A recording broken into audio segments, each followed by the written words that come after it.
So, Hugh, what made you want to be part of this origin story of? The first thing that attracted me was Joe Wright, because I think he's just one of the great filmmakers out there. I think he's bold and brave, and he's eccentric and a little nutty, and he's the perfect person to take on an 11-year-old's imagination, which is what Neverland is. You know, the product of that child within all of us just before we decide to become cool, you know.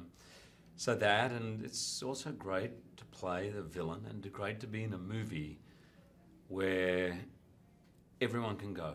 Like, my kids can go, my parents can go, and all enjoy it. So did Joe kind of share that vision with you of what he was going to be going for?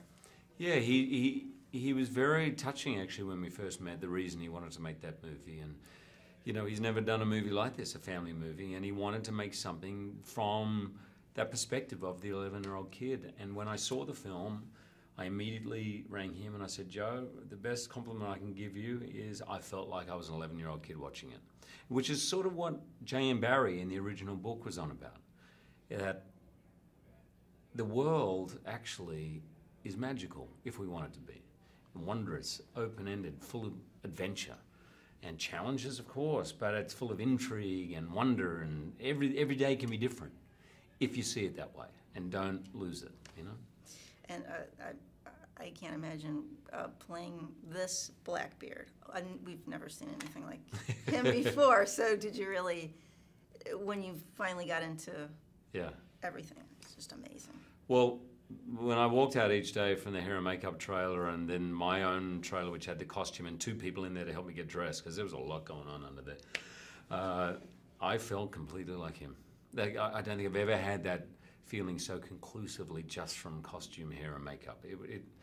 Every day I said to Joe, you're doing 80% of the work for me. It was so kind of grand and over the top and almost foppish.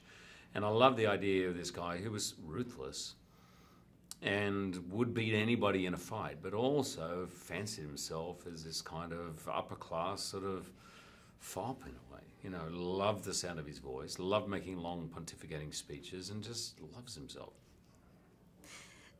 Easy to play. He's the scariest kind, because he'll put a little humor in there and you think, oh, maybe he's, oh no, then it comes back. Yeah, I'm glad you got that. Joe and I talked about what the most frightening thing is for kids, and we thought it was the kind of adult that changes on a dime. You know, that if someone's going to yell and scream at you all the time, they end up sort of becoming buffoonish and funny.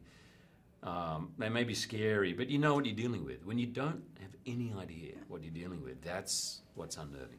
I actually thought of Joe Pesci in Goodfellas. Right, yeah, no. It just turns like that. Trust me, that crossed my mind a little bit. So why is Peter afraid of Blackbeard? What's happening there? Blackbeard is described as the original nightmare, the pirate that all pirates fear.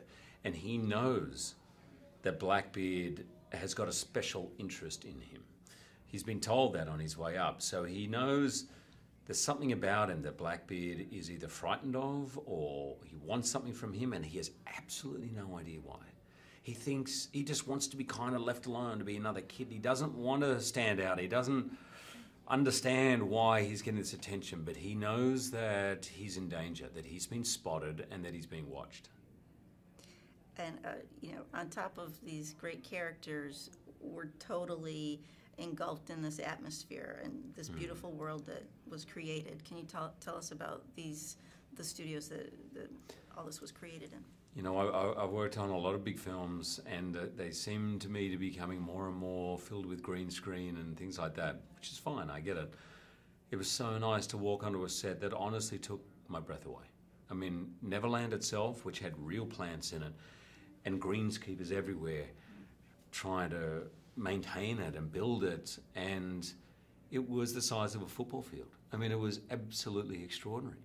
And the village and the pirate ships, huge pirate ships on gimbals that could move. It was like a theme park ride, you know. And it was absolutely, for me, something that I've never seen before, may never see again. And it really, really helps. It helps the actors, it helps the crew, it helps everyone understand the world we're in. Enough to get lost in, right? I heard you got a little lost one day. You know, I when I was doing my camera test, so the first day you have costume on, hair and makeup, and I came out and I'm walking and clanking around with my breastplate and I said, let's go find Joe. Oh, they said, no, I'll bring Joe to you. And I said, no, I want to go and see him. I want to see the set and everything. So I went out and it took us 15 minutes to find him. Honestly, there were 4 ADs who were searching around for him, and he was setting up a shot somewhere and he was under a mushroom somewhere and no one could find him. That's how big it was. Not that kind of mushroom. I don't think. So important to get the right kid, because sometimes it can go terribly wrong. So tell us about Levi working with him. I think filmmaking is just a massive amount of leaps of faith. You take a leap of faith in the scripts, in the sets, in the world you're creating, that it's all going to come together, and in the casting. And when you're creating a movie called Pan, it's about this little kid called Peter. It's the center of the movie. And Joe decided, and the studio decided, to do a search like they did with Harry Potter. So I think 4,000 kids put down a tape. And luckily for Joe, he said it was hard work. It was hard. He was umming and ahhing this one, then bang, Levi came on the screen. He said it was just easy. And I understand why, because when I was on set with him, it was just natural to him. He has absolutely no idea how good he is. I remember looking at the camera operator like, how good is this kid? And he goes, shh, don't say anything. It's just, he was in a playground having the time of his life. And the whole world is about to fall in love with him. Yes. And just last question. What do you think makes it such an enduring story, Peter Pan? First of all, I think Peter Pan is one of the just great adventure stories. It's, in Australia, we'd call it a great yarn. It's a great story. You could tell it by a campfire, you can tell it by the bedside, you can tell it on stage, in a cartoon, wherever you tell it. It's great characters with a lot of fun and a lot of action, a lot of intrigue and danger and suspense. It really is the ultimate playground for the mind of kids. But as an adult, it is so smart and speaks directly to the adult. It's a reminder. It's like, don't lose the kid within you.